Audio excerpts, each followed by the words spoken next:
Bienvenue dans l'Invisible, ton espace pour parler du corps, de l'esprit et de santé mentale.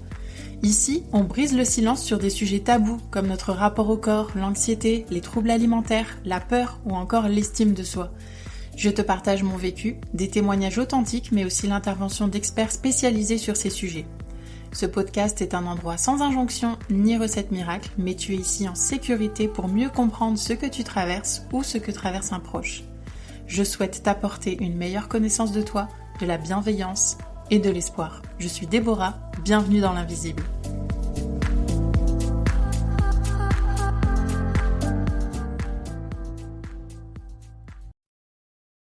Salut Charlie Maude, bienvenue sur le podcast. Hey, bonjour Déborah, contente d'être là. Oui, moi aussi, je suis très contente de t'accueillir parce qu'en plus on se connaît avant d'être mon invitée, tu es aussi ma cliente. Donc, Oui. cliente de mon agence DVH Marketing, on a le plaisir de travailler la visibilité de ta clinique qui s'appelle la clinique Autrement grâce à la publicité sur Google. Donc merci encore pour ta confiance sur ce volet-là. Écoute, ça parle, les résultats parlent d'eux-mêmes, donc la confiance, elle est là, était là par référence, mais je veux dire ultimement, les résultats parlent d'eux-mêmes. Puis, je trouve ça intéressant, tu sais, que tu m'invites sur ton podcast, en sachant un peu les coulisses de ce qu'on fait comme travail, fait que c'est encore plus significatif, là. Ouais, vraiment. Puis ça me tient à cœur parce que ça montre aussi qu'on a tu sais, c'est des vraies relations avec mes clients et c'est ce que je veux développer de plus en plus. Tu sais, on n'a pas cette relation avec tous les clients, mais ça montre vraiment qu'au-delà de notre collaboration, il y a une mission derrière, il y a des beaux sujets, une belle collaboration. Donc ça me fait vraiment chaud au cœur. C'est l'illustration même.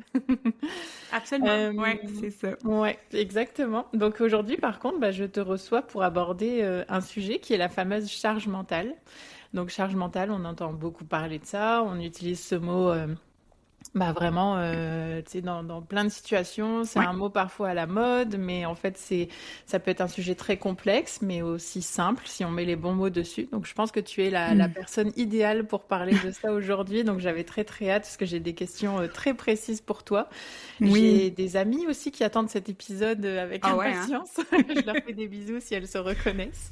Donc c'est ça. Puis rapidement, avant qu'on rentre dans le vif du sujet, je voulais que tu nous parles un petit peu de la clinique Autrement. Pourquoi ce mot? Parce que je crois que tu as une approche justement qui est différente, qui se différencie. Je trouvais ça intéressant que tu nous dises pourquoi la clinique Autrement. Ouais, écoute, c'est tout le temps une grosse question, puis je me demande à quel point, tu sais, je vais dans tout le gros philosophique de la chose, mais mettons que je m'en tiens à quelque chose de résumé. Clinique Autrement est née de mon désir finalement de ne plus travailler de la même façon que je travaillais là à titre de travailleuse sociale. Okay. Et les exemples de cliniques que j'avais un peu partout autour de moi, ou en tout cas que je voyais au Québec, c'était beaucoup des cliniques centrées sur la psychologie, la psychothérapie, puis pas que ce ne sont pas des bonnes approches, c'est vraiment pas ça que je veux dire, mais à mon sens, parfois, le travail social était un peu mis de côté, puis un peu vu comme étant, les travailleurs sociaux travaillent à la DPJ ou travaillent, je sais pas moi, auprès des personnes âgées, puis c'est à peu près tout, alors qu'on a une lunette d'approche qui est très intéressante pour bien des situations, puis on est capable de mettre en lumière souvent des enjeux plus larges que juste c'est moi dans ma tête qui ne fonctionne pas et je dois mieux m'adapter à des situations qui n'ont pas de bon sens, là, tu sais, tu vois un peu l'idée. Puis autrement, tout dans notre approche, c'est décomplexée, humaine. Les gens nous disent souvent comme j'ai pas l'impression de venir parler à une thérapeute finalement qui me met mal à l'aise, puis on est vraiment ailleurs on prend pas du jargon que les gens comprennent pas. Puis on est très accessible aussi dans le sens qu'on est actif sur les réseaux sociaux, on a nous-mêmes un podcast où vraiment ce qu'on veut, c'est que tout ce qui touche la santé mentale, on l'aborde de façon pas diminuer, mais de façon aussi que les gens peuvent se reconnaître dans ce qu'on dit. On reste pas dans juste les grandes théories, mais que personne comprend finalement. Fait que je te dirais, mettons, en gros résumé, autrement, ça serait ça. Puis tu sais, on offre aussi des services tu sais, qui sont plus de type atelier, conférences, aller plus en promotion et prévention, parce que prendre soin de sa santé mentale et de son bien-être, c'est pas juste quand ça va pas bien, là, mais je le mets entre guillemets, les gens ne verront peut-être pas, là, mais ouais. Ouais, on attend des fois le dernier moment ou quand il est trop tard et qu'il y a un gros travail à faire sur soi, alors que la prévention, là, ça peut être hyper intéressant à mettre en pratique, quoi. Parce exactement. Puis, tu sais, tantôt, tu disais, je suis peut-être la personne toute désignée pour parler de charge mentale. Tu sais, dans ma pratique clinique, puis dans ce qu'on voit justement chez Autrement, c'est un des sujets qui revient encore et encore. On aimerait que ça soit pas nécessairement le cas, mais ça revient. Est-ce qu'il y a des personnes plus expertes que moi dans le domaine? Assurément. Mais je pense que je peux amener aussi la lunette, finalement, de ce que les gens vivent puis qu'on entend dans nos bureaux. Je pense que ça peut être super intéressant de ce côté-là aussi, là. Vraiment. Non, c'est super. Ben écoute, allons-y. Mettons les pieds dans la charge mentale. Oui. Alors, ma première question, c'est un peu comme une mise en situation. En fait, c'est de comprendre qu'est-ce que c'est que la charge mentale. Est-ce que ça touche aussi... qui ça touche majoritairement? Tu sais, forcément, je vais faire le parallèle homme-femme. Est-ce qu'il y a plus de femmes? Et dans quel contexte? Est-ce que c'est une histoire de contexte aussi? Parce qu'on parle beaucoup de charge mentale, surtout quand il y a la charge parentale, mais il y a de la charge mentale même dans les foyers célibataires aussi, il me semble. Mais en tout cas, tu vas nous expliquer tout ça. Oui, absolument. Mais c'est vraiment une première question qui est super pertinente parce que quand on s'entend pas sur ce que c'est la charge mentale, ben on passe un peu à côté des véritables enjeux qu'il peut y avoir en arrière de ça. Puis ce que j'entends trop souvent en fait, c'est que on confond charge mentale et répartition des tâches. Puis c'est pas la même chose parce que la charge mentale, c'est vraiment tout ce qui prend de la place dans notre tête à planifier, organiser, évaluer, après ça, monitorer. Est-ce que ça a fonctionné? C'est toutes ces tâches-là, mais qui se passent finalement au niveau des pensées, au niveau du mental, là, finalement, de notre esprit. Fait que quelqu'un pourrait me regarder de l'extérieur puis avoir aucune idée, en fait, qu'en ce moment, je vis avec une charge mentale, versus, tu sais, la répartition des tâches, c'est vraiment ce qu'on peut voir que je fais. Donc, différence très, très importante entre ces deux choses-là. Puis, la charge mentale, ce qui est quand même difficile à évaluer, en fait, c'est à quel point elle prend de l'ampleur parce que toute personne qui vit une charge mentale en est pas tout le temps conscient à quel point tout peut être une charge mentale et ceux qui en vivent peut-être moins dans une relation, dans une dynamique, en sont pas conscients parce qu'ils vivent moins. Donc c'est quand même c'est pas si facile à venir quantifier que ça, fait que souvent les études qu'on voit vont s'être penchées un petit peu plus sur la répartition des tâches. Puis quand on se penche sur la répartition des tâches, notamment dans les couples, tu sais quand tu dis est-ce que c'est plus masculin, est-ce que c'est plus féminin? Puis là, je parle de répartition des tâches, mais pas de charge mentale. On a quand même une différence, puis les données datent de 2014, fait que, tu sais, là, on n'en a pas des plus récentes, que hommes, femmes, il y aurait 1 heure de différence par jour du nombre de temps qu'on passe sur des tâches. Puis là, je te parle juste de tâches, pas de charge mentale. Fait que déjà là, il y a un déséquilibre homme-femme quand on parle d'un couple, mais la charge mentale, en fait, tout le monde va en vivre dans tous les contextes. Donc, oui, peut-être que c'est plus quelque chose qu'on va voir chez les femmes, mais on va voir ça aussi dans des milieux de travail, on va voir ça aussi dans un groupe d'amis, on va le voir, oui, dans peut-être la famille avec les enfants, mais dans un couple qui n'a pas d'enfants, il y a aussi une charge mentale parce que c'est toutes les tâches qui font que quelque chose fonctionne. Les tâches et la planification de ces tâches-là. Fait que le fait peut-être d'avoir une to-do list, c'est une partie de quelque chose qui vient contribuer à la charge mentale. Puis, pour peut-être là, le rendre encore plus concret, tu sais, parler de quelque chose d'invisible, mais le rendre un petit peu plus concret, il y a, puis là, je ne sais jamais si je le prononce comme il faut, là, Daminger, je sais pas, là, qui lui est venu ressortir 4 composantes finalement cognitives, donc qui se passent au niveau des pensées, de la charge mentale. Lui est venu dire que, dans le fond, ce n'est pas que la tâche en tant que telle qui prend de la place, parce que, par exemple, je fais la vaisselle, oui, je fais l'action de faire la vaisselle, mais il y a tout ce qui vient autour. Puis là, je veux pas me tromper dans les termes, là, fait que je vais juste prendre mes petites notes, mais lui est venu dire que il y a une chose qui est anticiper. Donc, voir venir ce qui s'en vient, planifier à l'avance, penser aux choses avant que ça devienne un problème. Après ça, d'identifier les options. Donc, faire des recherches, évaluer les possibilités, rassembler un peu toutes les informations. Ensuite de ça, troisième chose, décider, fait que venir trancher entre les options possibles. Et finalement aussi, c'est d'assumer les conséquences que peut-être on n'a pas fait le bon choix. Puis là, je mets des gros guillemets, là. Puis après ça, surveiller ou, tu sais, monitorer, mais vérifier que est-ce que tout a vraiment été fait? Est-ce que tout roule comme il faut? Est-ce qu'il faut qu'on s'ajuste? Est-ce que la prochaine fois, il faudra pas le faire comme ça parce que finalement, ça n'a pas fonctionné? Fait qu'il est vraiment venu diviser ces 4 grandes composantes-là du travail qui est en lien avec la charge mentale. Fait qu'on voit, tu sais, que c'est vraiment pas juste une tâche en particulier. Puis partout où il y a quelque chose qui doit fonctionner d'une certaine façon, donc toutes nos occupations, toutes nos responsabilités viennent avec une certaine charge mentale. C'est ça. Donc, que la charge mentale existe, ce n'est pas un problème. C'est un fait, ça existe. On en a besoin aussi pour justement mener à bien notre vie, anticiper les choses, faire les choses, remplir nos objectifs et faire absolument. Les choses. Puis il y a même, tu sais, on le voit majoritairement dans la sphère plus personnelle, mais il y en a, tu sais, que si on regarde un peu la définition de leurs tâches au travail, ils sont quasiment des gestionnaires de charge mentale. Tu sais, je pense entre autres aux gestionnaires de projets, aux coordonnateurs d'événements. Ben, tu sais, c'est en plein un travail où finalement tu gères une charge mentale complète, là. C'est ça, exact. Ouais, c'est hyper intéressant. C'est ça. Donc, la charge mentale en soi, elle est normale. Il n'y a pas un moment où on va arriver où la charge mentale n'existera pas. Non, c'est hyper intéressant. Ça remet vraiment le bon contexte parce que, tu sais, il y a cette image toute faite de la charge mentale, de la femme qui en a trop sur les épaules, du conjoint qui est plus absent, etc. Et tu sais, c'est comme un peu cliché. Bon, c'est une vérité, mais c'est pas, il n'y a pas que de la charge mentale là-dedans. Oui, il y a de la charge mentale, mais tu nous montres que c'est la charge mentale, c'est certainement dans l'image que j'ai décrite, il y a d'autres choses qui viennent se greffer au problème.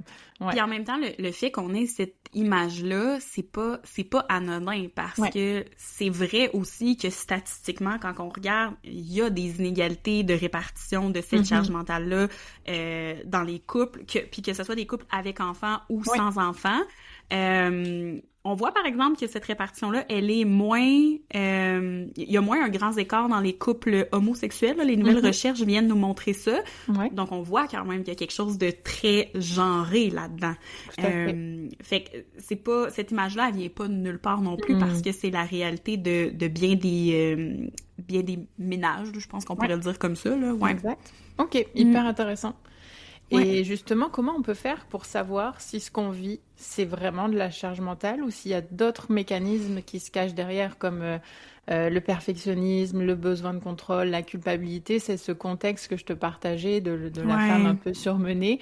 Oui, il y a de la charge mentale, mais peut-être qu'il y a autre chose, comme je disais. Est-ce qu'il y a des signes ou des choses qui peuvent nous permettre de dire « Ok, là, j'ai un peu trop de charge mentale, mais ok, dans ce contexte-là, c'est moi qui me mets un peu de pression, c'est peut-être autre chose qui intervient à ce moment-là. » Ouais, puis cette question-là, je la trouve hyper intéressante parce que, tu sais, tu seras d'accord avec moi probablement là, qu'on entend beaucoup des phrases du type « Ah oui, mais c'est moi qui veux ça » ou « Ah, mais si c'était juste de mon conjoint, ça aurait pas besoin d'être fait, je sais pas moi, autant de fois dans la semaine. » Tu sais, là, tu ris, mais tu sais, on l'entend.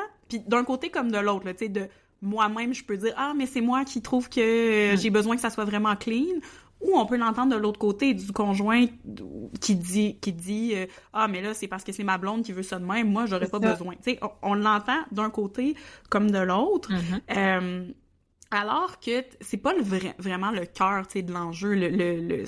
On peut s'entendre qu'on n'a pas les mêmes standards, puis quand même venir partager là, la charge mentale. J'aurais envie de dire, tu sais, des signes qui nous montrent peut-être qu'il y a autre chose qui se cache en arrière de ça, c'est que, puis tu sais, on va y venir dans l'épisode sur un peu comment on fait finalement pour mieux la répartir. Là, je sais que c'est un des points où on va aller, mais c'est que quand on essaie de faire des pas dans cette direction-là, puis qu'il y a un peu toujours les mêmes obstacles qui viennent, puis qui sont pas tant en lien avec notre partenaire ou l'autre personne dans la dynamique, mais qui semble revenir toujours à nos propres enjeux. Mais peut-être que là, ça se peut qu'on se dise « Ah, OK, ouais, c'est quelque chose de récurrent pour moi. » Par exemple, si tu disais le perfectionnisme, ben peut-être qu'il va être dans cette sphère-là, mais je vais le voir se pointer aussi dans d'autres situations. Puis tu sais, l'autre chose, je prendrais même un pas de recul là-dedans, c'est de se questionner pourquoi Pourquoi, tu sais, le perfectionniste est aussi présent? Pourquoi ce besoin de contrôle-là puis cette culpabilité-là est aussi présente chez bon nombre de femmes? C'est probablement pas parce que chaque femme toute seule de son côté dysfonctionne et est trop perfectionniste et elle se met trop de pression. Il y a quand même des structures, hein, tu sais, qui viennent créer ça.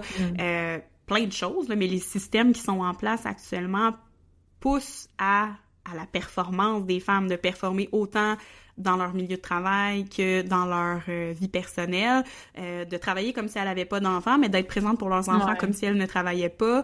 Tu sais, il y a des standards qui sont mis en place finalement par notre société ou par la manière dont on a été élevé, des fois dans notre milieu un petit peu plus de proximité, qui peuvent venir créer ça, au-delà de juste « Ah, mais c'est moi qui est juste trop perfectionniste. » Tu sais, puis je caricature un peu, mais moi, je l'entends dans mon bureau, ça, régulièrement. « Ah, mais tu sais, je le sais, dans le fond, là, c'est juste moi qui est trop perfectionniste ou qui est trop contrôlante. » Oui, mais tu sais, qu'est-ce qui fait que ça s'est bâti? C'est souvent pas juste... C'est ça.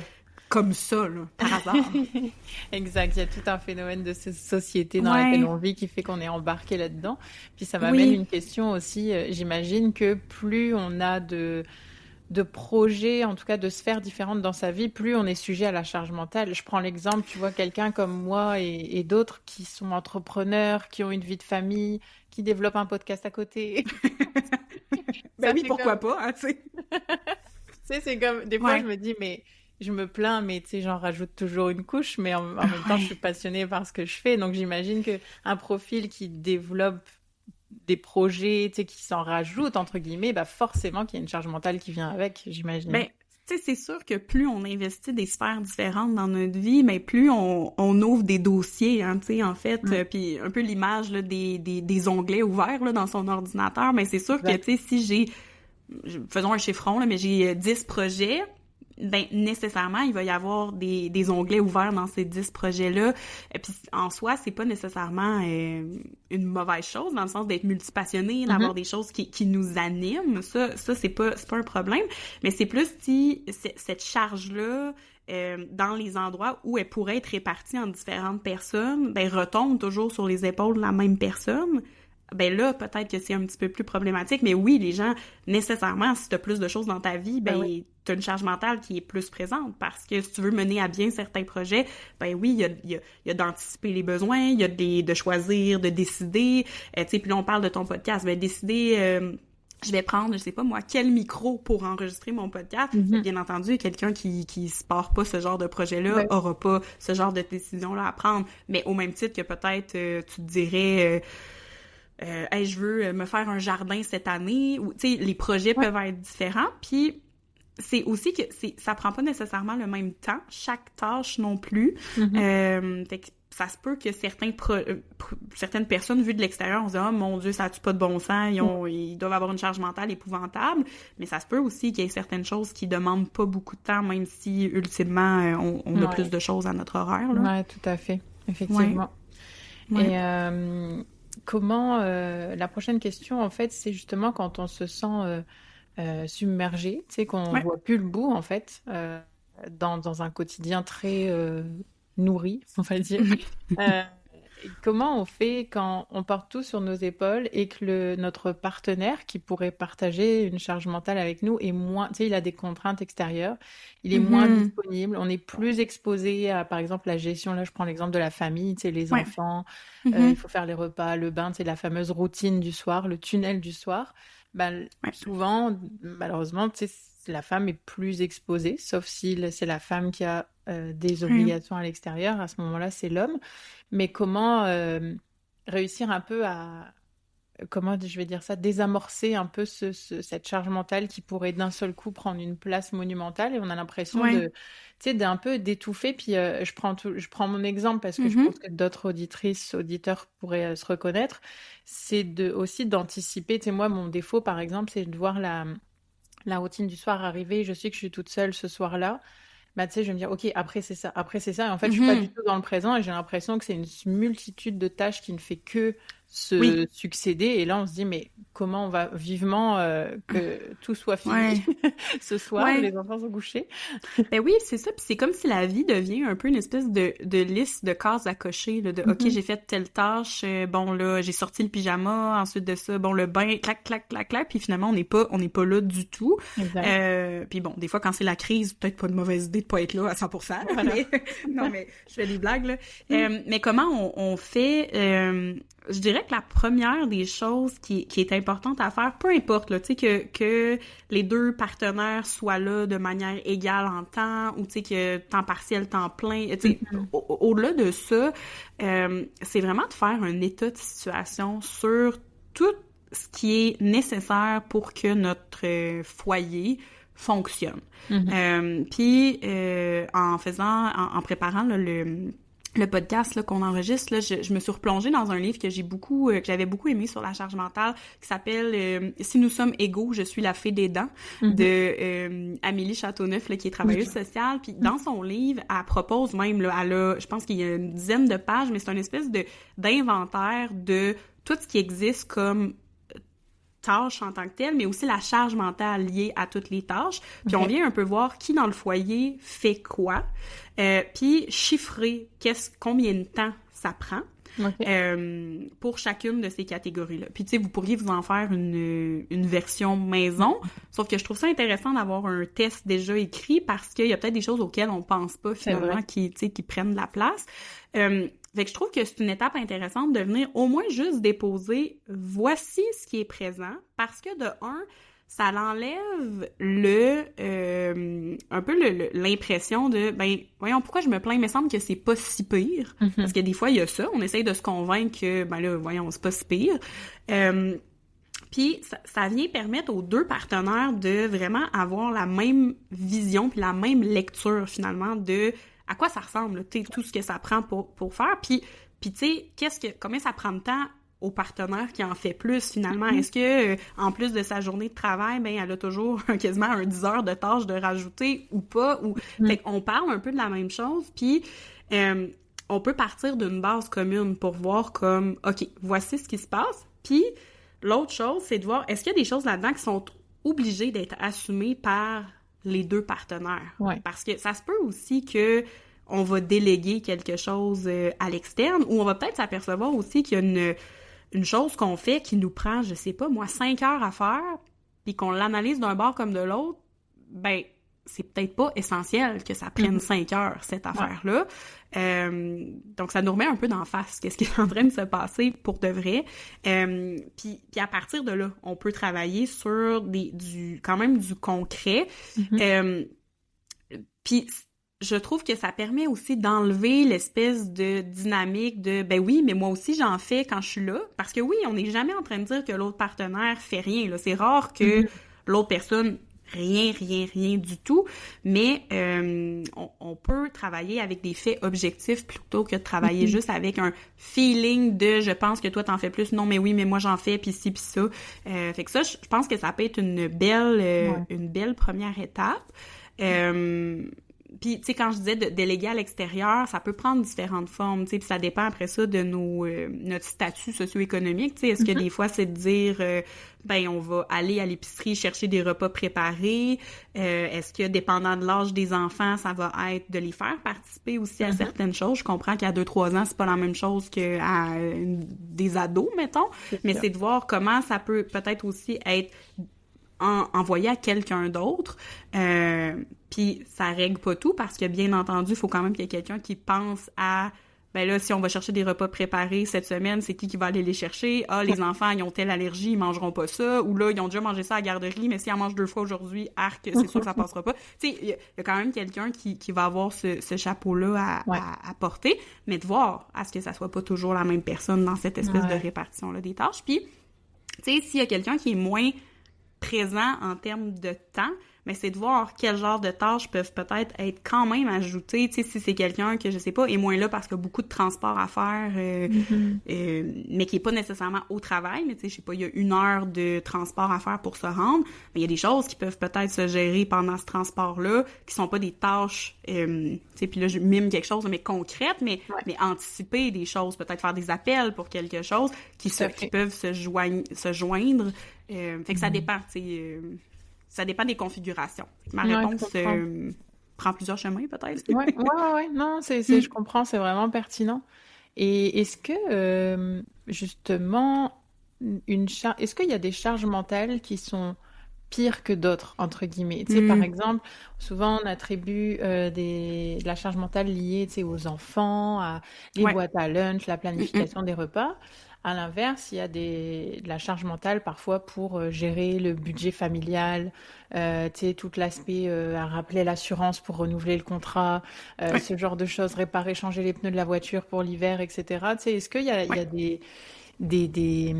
j'allais dire des tâches, mais tu sais, on n'est pas dans la charge mentale avec les tâches. Non, mais je comprends ce que tu veux dire, là, oui. Qui sont plus demandants ou pas. On peut les appeler les dossiers, peut-être, là, dans le fond. Oui, absolument. Il y a des dossiers qui sont plus demandants, puis c'est principalement les dossiers qui reviennent les plus fréquemment et qu'on peut pas remettre à plus tard. Je te donne un exemple. Le dossier repas, ben, il faut se nourrir minimalement 3 fois par jour à longueur d'année.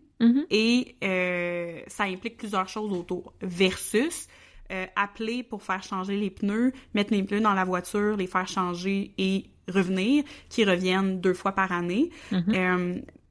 Ça n'a pas la même poids nécessairement. Un va occuper l'esprit de la personne plus que l'autre parce que les autres, c'est un peu plus un dossier traité terminé. Là. Dans le fond, une fois que les pneus sont installés, ben peut-être qu'il va me rester à évaluer sont-ils encore bons pour l'année prochaine, mais c'est pas quelque chose qui va m'habiter tous les jours 3 fois par jour. Fait que les repas reviennent souvent comme étant une des parties de la charge mentale qui est la plus ressentie comme la plus lourde.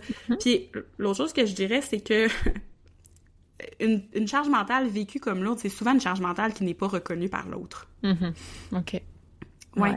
Fait que dans le fond, quand l'autre nous fait sentir que ben c'est pas grand-chose ou que l'autre reconnaît même pas que c'est quelque chose qu'on fait, ça aussi, ça devient lourd parce que ça l'occasionne finalement des frustrations. Ouais, on se sent incompris et c'est encore plus douloureux, entre guillemets, d'assumer ça tout seul parce que l'autre n'a aucune idée de ce qu'on porte, en fait, en nous. Ouais, c'est ça. Ouais, exactement. Puis le choc. Ouais. Puis même, ça alourdit, puis des fois, ça en vient à nous demander, c'est-tu moi le problème? C'est ça aussi, c'est que des fois, on en vient à douter de nos propres ressentis ou nos propres réflexions par rapport à cet enjeu-là de la charge mentale, de se dire, ouais, dans le fond, peut-être que ça fonctionne comme ça partout, puis je suis juste bien chanceuse que mon partenaire fasse X, Y, Z. Fait que ça met même le doute à l'intérieur de soi. Puis, tu sais, tantôt, tu parlais de culpabilité. Ben, c'est ça vient à alimenter aussi une certaine culpabilité, là, Mais c'est vrai que les repas, je trouve ça assez compliqué parce que c'est comme beaucoup, là, c'est le gros sujet. Puis, il y a des boîtes à lunch qui se mêlent à tout ça. Tu sais, il faut s'avancer pour la semaine. Moi, je suis beaucoup dans le batch cooking en ce moment parce que, 2 enfants, dont un petit, toi-même, tu sais. Donc, c'est comme... en fait, tu essayes de te sauver ta semaine toi-même, tu sais, de dire, OK, si je m'avance là, c'est pour une semaine plus douce. Puis, tu sais, c'est bien correct et des fois, ça marche super bien. Mais il y a un moment donné... ça vient tout, tu sais, prendre toute la place. Puis surtout, ce que je trouve délicat avec le sujet de l'alimentation, à l'inverse du pneu à changer, par exemple, c'est que choisir un repas, tu sais, tu choisis pas juste un repas. Tu dis, est-ce que ça va plaire à tout le monde? Alors, je sais que, tu sais, faut pas se poser non plus 36 000 questions, genre, ça va pour toi, tu sais, c'est un repas et basta. Oui, mais il y a un minimum, tu sais, c'est un enfant en jeune âge, ben, il pourra pas manger telle texture. C'est juste pas possible, c'est dangereux, là, tu sais. Il y a quand même des questions qui se soulèvent dans, justement, est-ce que c'est adéquat à chaque personne de la famille? Est-ce que un minimum, ça va, tu sais, plaire un minimum pour chacun? Mange quand même le repas, sinon ça sert à rien. Exactement. Puis même l'alimentation, c'est plus que ça. On est quand même dans une époque où le coût du panier d'épicerie est comme a augmenté de façon fulgurante. Fait que bien entendu qu'on n'a pas le goût que les lunchs nous reviennent pas du tout manger puis qu'on gaspille de la nourriture parce que, ben, si ça nous coûte, puis là, tu sais, bon, moi, mes enfants sont jeunes, fait que ça coûte encore pas trop pire, mais mettons qu'on a 3-4 ados à la maison, tu sais, c'est peut-être une autre game. Puis l'alimentation, c'est aussi chargé quand même émotionnellement, puis tu sais, je veux dire, tu le sais avec le podcast que t'as, il y a toute une histoire puis un narratif autour de la nourriture qui est propre à chaque individu, puis là, qui vient s'entrechoquer avec d'autres individus dans une même famille. Fait que, tu sais, oui, l'alimentation, c'est beaucoup plus que juste l'acte de mettre de la nourriture dans sa bouche, là. C'est ça. Ouais, c'est exactement ce que j'allais dire. L'aspect émotionnel qui va venir toucher des émotions de chaque membre de ta famille et qu'en plus, quand tu passes au repas, c'est un moment de famille aussi, un moment familial. Donc, finalement, comme tu dis, c'est pas juste la nourriture, puis manger de la nourriture, c'est que ça touche à l'émotion de la famille, ça touche à un moment familial, donc tu participes à la création d'un moment. Bon, là, je vais un peu loin, mais tu vois, ça touche. C'est pour ça que parfois, c'est plus complexe, Oui, puis tu sais, les autres parties de charge mentale que j'entends, tu sais, puis là, ça, c'est anecdotique, là. Je pourrais pas te dire, mettons, est-ce qu'il y a des statistiques là-dessus, mais moi, j'entends aussi beaucoup de femmes qui me disent à quel point tout ce qui est la gestion des vêtements puis de la rotation des vêtements pour les enfants, que c'est quelque chose qui pèse lourd parce que, principalement, oui, c'est lourd à la base parce que, bon, d'anticiper, ça va-tu faire, puis là, finalement, ils ont une poussée de croissance, ça fait plus. Mais c'est aussi que souvent c'est banalisé par le partenaire comme étant « Ah, mais là, tu sais, c'est juste parce que tu veux que l'enfant soit bien habillé, qu'il y ait du beau linge. » Mais non, c'est pas ça. Je veux qu'il y ait des bottes qui y font, puis je veux que ça m'ait pas coûté genre 300$ pour une soude parce que j'ai pas pensé à l'avance, puis que finalement, là, sont rendus plein prix. Mais ça, c'est souvent quelque chose qui est banalisé par l'autre partenaire, puis qui vient peser. Fait que ça revient quand même souvent. Puis tu sais, ce qu'on voit traditionnellement, c'est que tout ce qui touche l'organisation quotidienne du foyer, puis tout ce qui touche aussi à l'entretien des liens sociaux, va souvent tomber dans la cour de la femme, dans le couple, dans la famille. Puis tout ce qui touche plus l'entretien extérieur, les réparations, les choses qui sont, tu sais, qui arrivent pas nécessairement à tous les jours, qui sont quand même nécessaires là, pour qu'un foyer fonctionne, mais ça, traditionnellement, ça va tomber beaucoup plus du côté de la cour des hommes, finalement, dans une famille. Ouais. Non, là, tu sais, on peut remonter à notre socialisation, à ce qu'on voit. Puis, tu sais, je trouvais ça intéressant, là, dans le livre dont je te parle. Même, ils ont analysé des dessins animés pour voir un peu ça à quoi on est exposé comme enfant. Puis, ils ont vraiment vu à quel point les petites filles sont exposées à des gens, tu sais, qui vont prendre soin des autres, tu sais, qui vont vraiment être dans le côté caring.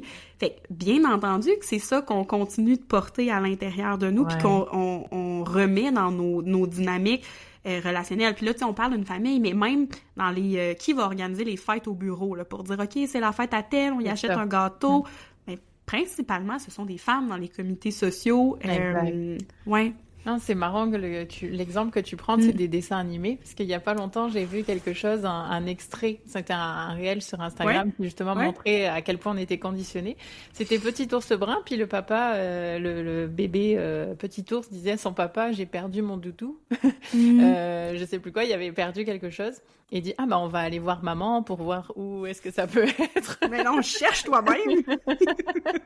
Et tu sais, forcément, tu sais, quand t'es exposé à des dessins animés comme ça, tu sais, puis c'est vrai pour plein de choses. Quand j'étais jeune, alors c'était en Europe, je sais pas s'il y avait la même chose ici, mais c'était le Dico des filles 2000 ou 2005, un truc comme ça. Et à lire aujourd'hui, c'est à s'arracher les horrible, yeux. C'est sûr. horrible pour l'image de la femme, l'image corporelle, etc. C'est odieux. Mais bon, c'est encore un autre sujet, mais tu sais, on a été bombardé de plein de choses comme ça, donc ça, la vie dure, c'est encore instauré, en fait, au fond de nous, quoi. Oui, puis c'est pour ça que les conseils du type ah, mais t'as juste à baisser tes standards ou t'as juste à lâcher prise, ben comme, oui, mais c'est tellement réducteur de tout mettons, je sais pas, là, si moi j'ai 30 ans, là, fait que mettons, si ça fait 30 ans que j'ai été exposée à, ben, une femme, ça agit comme ça, c'est ça que ça fait, on s'attend à ce que tu t'occupes des gens, ben, je vais pas arriver dans mon couple puis faire comme, tu sais, c'est pas ça que je vais répéter, je flotte pas dans une bulle, veux pas, tu sais, je m'imprègne de ça au quotidien depuis 30 ans, c'est sûr que je vais porter ça à l'intérieur de moi, puis que juste lâcher prise, ben oui, là, mais tu sais, attends, il faut déconstruire des choses, autant pour moi, mais c'est pas non plus... C'est aussi de demander à la personne qui vit tu sais, l'inégalité, de mieux s'adapter encore, tu sais. Tout à fait.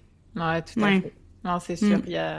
C'est complexe. C'est pour ça que c'est complexe. Il y a plein de choses qu'on maîtrise pas à travers tout ça. Donc, c'est normal qu'on se retrouve dans des situations où on n'arrive pas à reprendre un peu le bout pour faire changer les choses. Même si on a un certain pouvoir, s'il y a des choses qui sont intégrées depuis longtemps en nous, tu sais, je pense qu'il y a une force un peu incontrôlable là-dedans qui ne nous aide pas.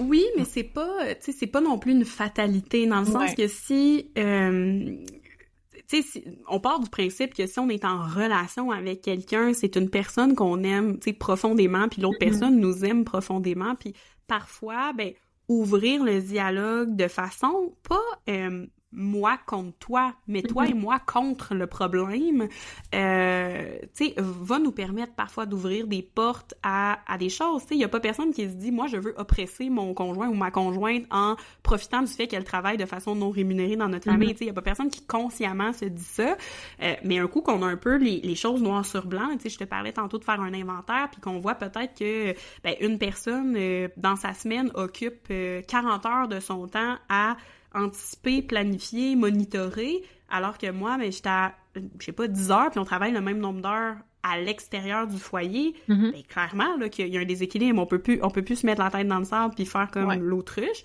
Après, mais c'est comment on fait pour rectifier le tir petit à petit, puis de pas s'attendre à ce que ça change du jour au lendemain, parce qu'on le dit, il y a un aspect aussi de... C'est sûr que moi, si ça fait 10 ans que je fais ça, parce que plein de choses, là, parce que ma socialisation, parce que c'est comme ça que notre structure, elle est faite, ben nécessairement que je vais être meilleure à faire quelque chose, parce que je l'ai pratiqué maintes et maintes fois. Donc, c'est pas parce que pendant une semaine, on trouve que c'est pas fait tout à fait à mon goût, ou l'autre personne se dit « Ah, mais ça prend bien moins de temps quand c'est toi qui le fais. » Ben oui, ça prend moins de temps quand c'est moi qui le fais, parce que j'ai 10 ans de pratique en arrière de ma cravate. C'est ça, ouais, tout à fait. Ouais. Puis pour toi, justement, faire tu sais, un constat avec son conjoint, est-ce que ça serait comme le meilleur point de départ pour essayer d'avoir, tu sais, d'ouvrir la discussion pour essayer de voir si effectivement il y a un déséquilibre, puis à quelle hauteur, parce que comme tu dis, tu sais, ça peut paraître comme la tâche un peu ingrate, genre on va quand même pas se mettre autour de la table avec une feuille, puis bah tu sais, des fois ça prend ça si tu veux sauver un minimum la situation. Ben, je dirais que oui, c'est comme la première étape, si on veut, concrète. J'ai envie de dire que, mettons, étape 0 ou -1, là, je sais pas trop, ça serait plus même de dire « Hey, chérie » ou « Hey, mon ami » ou « Hey, collègue », là, tu sais. J'ai un sujet, tu sais, délicat que j'aimerais qu'on aborde ensemble, puis je le sais que ça peut générer toutes sortes d'émotions, tu sais, de mettre la table un peu en disant comme ce que je disais, là, j'ai pas envie qu'on soit en mode « moi contre toi », il y a un problème, j'aimerais ça qu'on trouve ensemble des solutions, puis mot-clé égale ensemble, parce que c'est pas... Tu sais, parce que là, on le voit un peu comme si c'était la job de la personne qui se sent voyons, j'ai de la misère à dire, surchargée, ou qui porte le plus gros de la charge mentale, de en plus porter la charge mentale de tout l'exercice de je porte plus de charge mentale, là, mais de dire c'est quelque chose qu'on va faire ensemble, puis bien entendu qu'on a plus de chances d'adhérer à quelque chose ensemble que d'arriver puis de dire « Hey, collègue, j'ai trop de charge mentale, j'ai pensé à ça, embarque dans mon plan. » Parce qu'en plus, on règle pas le problème de fond, là, on est encore dans « J'ai géré la charge mentale moi-même. » C'est vrai. On est à côté du truc, mais ce que je dirais, c'est vraiment étape 0, de mettre la table, puis d'y aller vraiment dans on veut faire ça ensemble, puis ça se peut aussi que ça soit pas le bon moment, là. Même si nous, ça fait un bout qu'on le cogite à l'intérieur de nous, ça se peut que à ce moment-là, la personne fasse comme « Oh, ok, ben écoute, j'avais pas vu ça. » Puis c'est pas parce que c'est une mauvaise personne, c'est parce qu'il y a aussi des structures qui permettent de maintenir ça. On est dans un système qui fait que ben, c'est un peu ça qui arrive parce que, par exemple, les hommes ont traditionnellement des métiers où les salaires sont plus élevés. Fait que souvent, le choix va être, ben c'est la femme qui va travailler moins. Fait que, tu sais, il y a plein de choses qui font en sorte que c'est ça le contexte, mais de dire, tu sais, c'est important pour moi qu'on parle de ça, comme prenons un moment, si tu as besoin de le digérer, ok, mais on le reprend parce que ça peut pas continuer comme ça.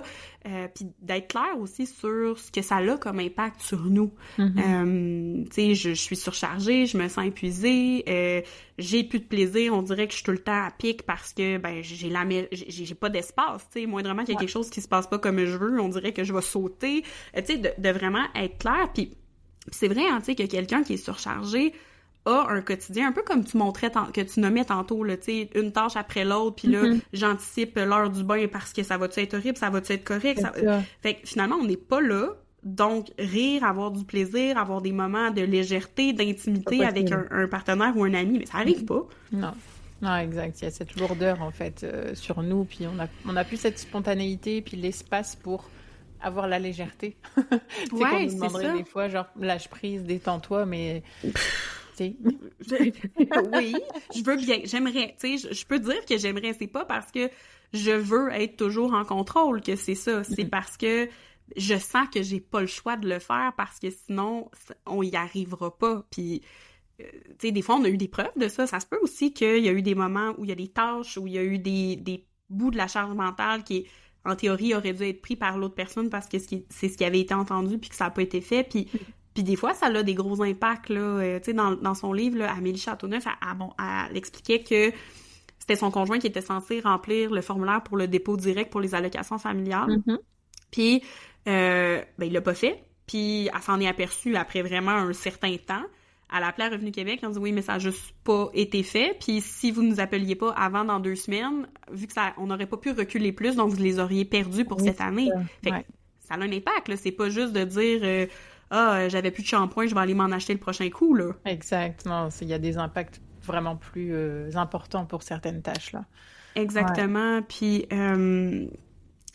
les meilleurs stratégie pour qu'on répartisse mieux la charge mentale. Tu sais, là, je donnais, mettre la table, parler des impacts que ça a sur nous. Après ça, tu sais, faire vraiment un inventaire vraiment de ce qui est présent. Mais après, tu sais, c'est pas tout de faire un inventaire. C'est, OK, mais qu'est-ce qu'on fait avec? Puis, ce n'est pas de... Tu sais, les meilleures façons de déléguer, en fait, de répartir, pas de déléguer la charge mentale, c'est justement de pas être en mode « je délègue des choses ». Les gens s'occupent d'un dossier. Donc, si, par exemple, c'est dans une relation d'amitié, peut-être que telle personne va s'occuper de l'anniversaire de telle personne, mais elle va s'en occuper d'un bout à l'autre. C'est pas genre... mais je vais m'occuper juste d'acheter le cadeau, mais tu vas me dire c'est quoi le cadeau, puis comme récolter l'argent. Tu sais, on prend le dossier au complet, puis c'est ce qui va vraiment permettre d'avoir plus de liberté d'esprit là, par rapport à certains morceaux, finalement, qui prennent de la place. Tu sais, j'essaie de donner des exemples variés, là, pas juste dans la famille, mais ça pourrait être aussi, tu sais, au travail. Si dans tel projet, d'habitude, il y a quelqu'un qui colle tout le temps les shots, mais qui est pas censé être gestionnaire de projet, là, on va peut-être mieux répartir, dire, toi, ce dossier-là, au complet, t'es en charge. Fait que s'il y a des suivis à faire, c'est toi qui dois les faire. Mais on fait ça ensemble. Ouais, je comprends. Mais j'aime beaucoup l'idée du dossier. Tu sais, c'est une belle façon de aussi regrouper les choses, c'est de les classer aussi avant de se rendre compte qui s'occupe de quoi.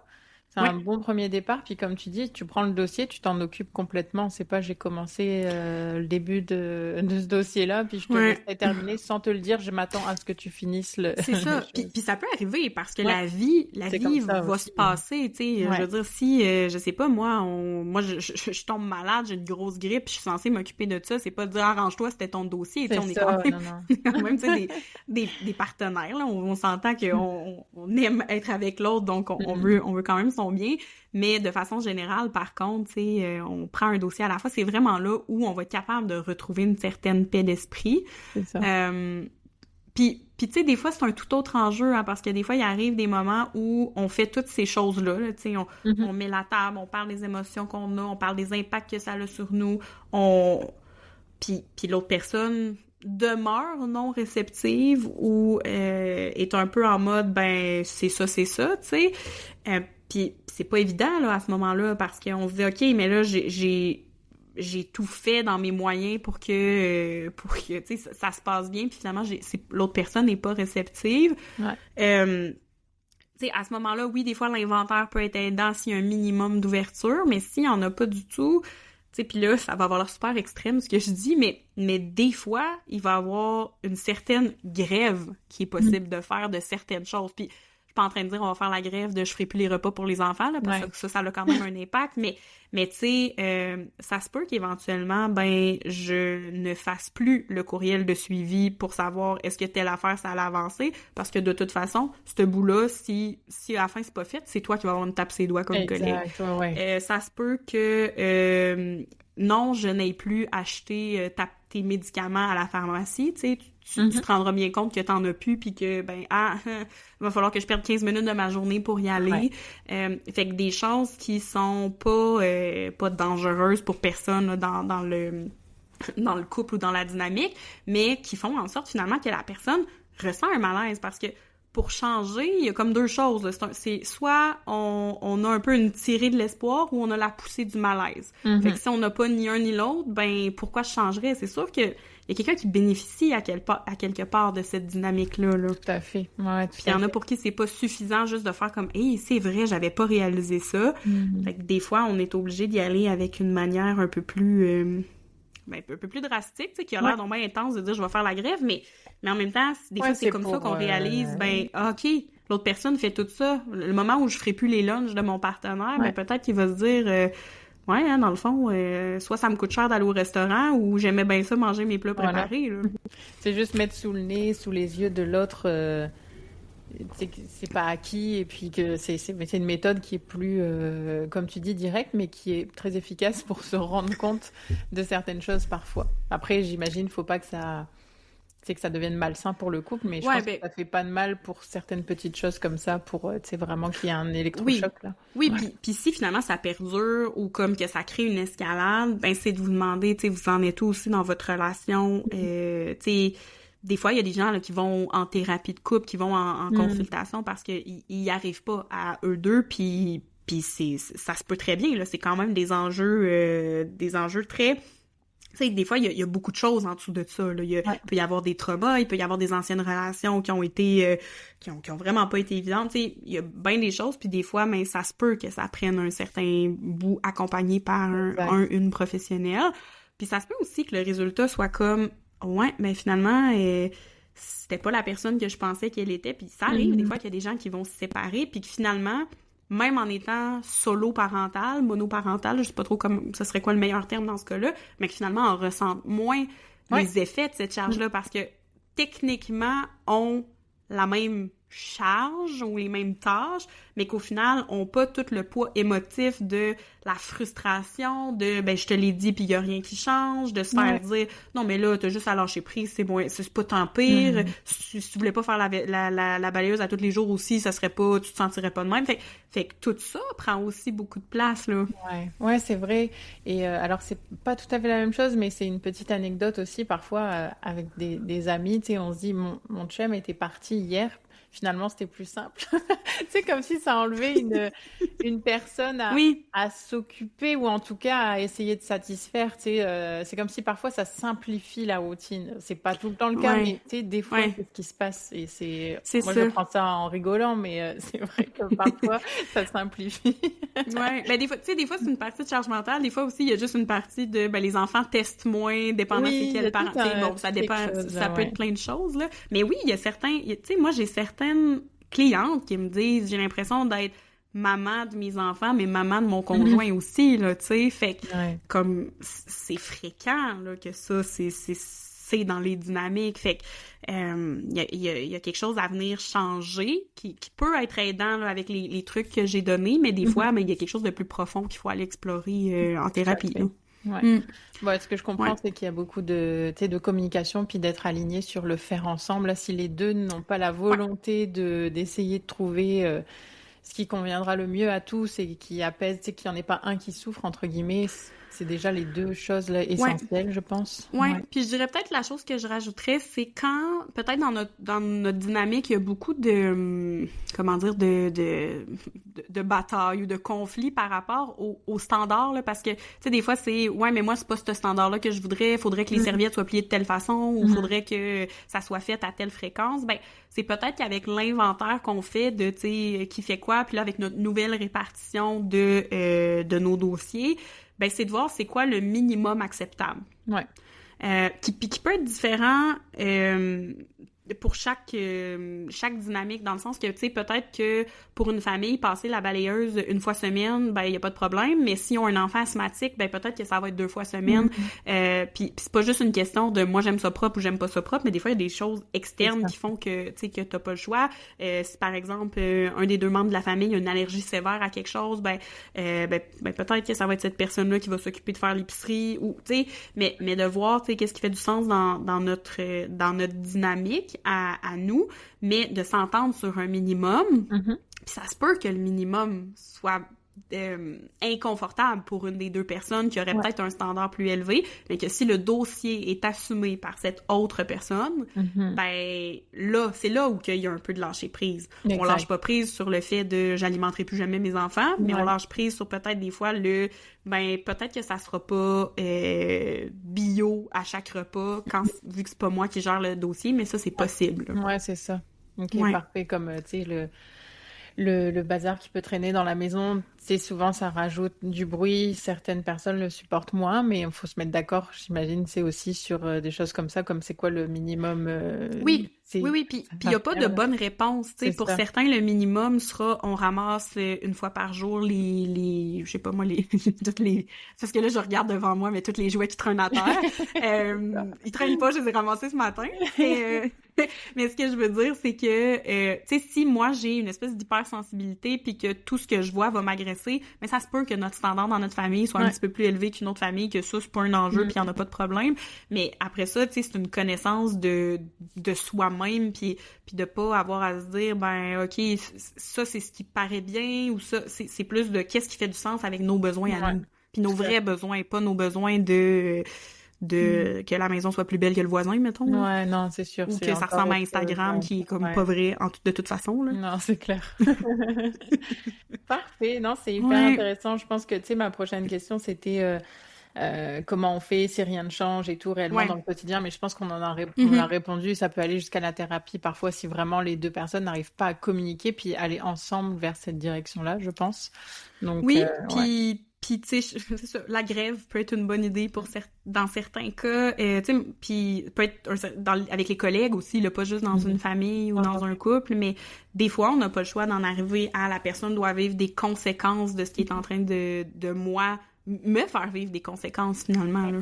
Oui, puis c'est pour se protéger aussi, quelque part. Hein. C'est se dire, si on continue comme ça, notre santé mentale, notre santé physique peut aussi, tu sais, en pâtir. Donc, je pense que c'est important. Ouais, puis tu sais, on n'en a pas parlé, mais c'est aussi notre santé financière qui peut en pâtir aussi, parce que, tu sais, si finalement je suis obligée de vivre des arrêts de travail parce que je suis épuisée de travailler à temps plein, finalement, au travail et à la maison, ou si finalement la solution qu'on a trouvée, c'est que je vais travailler à temps partiel au lieu de travailler à temps plein, ben ça se peut que finalement ma retraite, moi, ça soit complètement autre chose que mon conjoint qui, lui, a pu continuer de travailler. Fait que de plus en plus, même les gens qui réfléchissent à la charge mentale réfléchissent aussi à prévoir la retraite des 2 personnes, puis là je parle vraiment d'un couple, mais des 2 de la même façon, pour que l'autre ne dépende pas de oui, je vais t'en donner toi à ta retraite, oui, mais tu sais, soit si on n'est plus ensemble, s'il se passe quelque chose, tu sais, sinon on est dans une situation là, d'indépendance, mais il y a toute cette santé financière là aussi que c'est un autre enjeu, mais qui est présente là. Ouais, tout à fait. Ouais. Et peut-être pour terminer, est-ce que tu avais une seule chose à dire à une femme ou un homme, ou peu importe, une personne qui voit pas le bout justement, puis tu sais, elle sait pas par où commencer, est-ce que tu aurais une chose, en fait, un conseil à dire pour aider cette personne-là?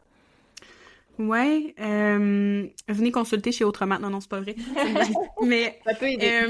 Mais ça peut être aidant, oui, pour normaliser, mais je pense que, tu sais, il y aurait tout ce que j'ai dit, là, faire un inventaire, tout ça. Je pense que ça peut être un bon point de départ, mais mettons que je dis autre chose, d'en parler, finalement, avec des gens autour de vous pour réaliser que, tu sais, vous n'êtes pas seul. Parce que le danger, je trouve, avec ce genre de sujet-là, c'est de penser que qu'on est tout seul à le vivre comme ça, que c'est nous qui est pas normal, qu'il doit y avoir quelque chose qu'on fait pas comme faut, puis que si on organisait mieux notre temps, probablement que ça irait mieux. Non, là, tu sais, dans le fond, c'est ça. Puis d'en parler aux autres autour de nous, mais ça nous aide, à voir qu'on n'est pas toute seule, puis des fois, à avoir le petit coup de pied ou le petit courage que ça prend finalement d'ouvrir la discussion puis de se dire que ouais, ça sera probablement pas une discussion confortable qu'on va avoir avec un collègue, un partenaire, peu importe, mais que c'est pas plus confortable en ce moment. C'est juste que la personne qui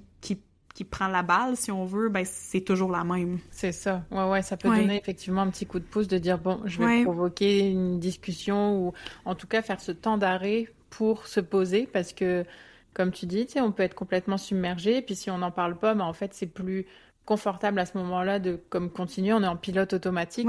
Sauf que des fois, ça prend un petit temps de stopper les choses puis de dire ok, là ça va pas, on peut pas continuer comme ça. Puis tu sais quels sont les dossiers justement, comment on peut répartir, c'est quoi qui fait du sens pour nous, que ce soit travail, famille, couple, etc. Qu'est-ce qui fait du sens avec notre contexte, notre réalité, de ce que je comprends.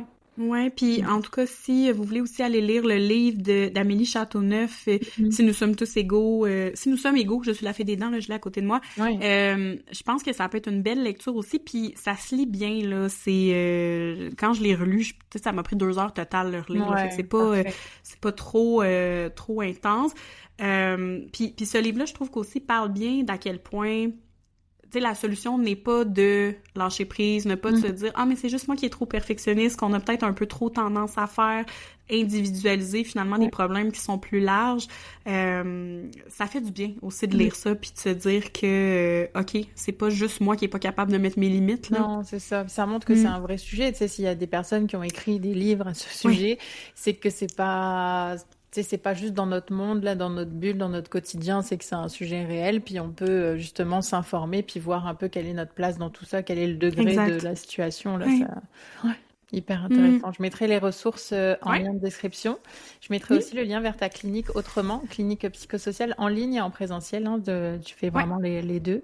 Puis ce dont on aura parlé, s'il y a d'autres ressources, là, je mettrai toutes les informations en lien d'épisode. Mais merci Charlie Mott, c'était hyper intéressant. Je suis contente d'avoir creusé ce sujet avec toi. On a fait une petite heure là d'épisode, donc il y avait des choses à dire.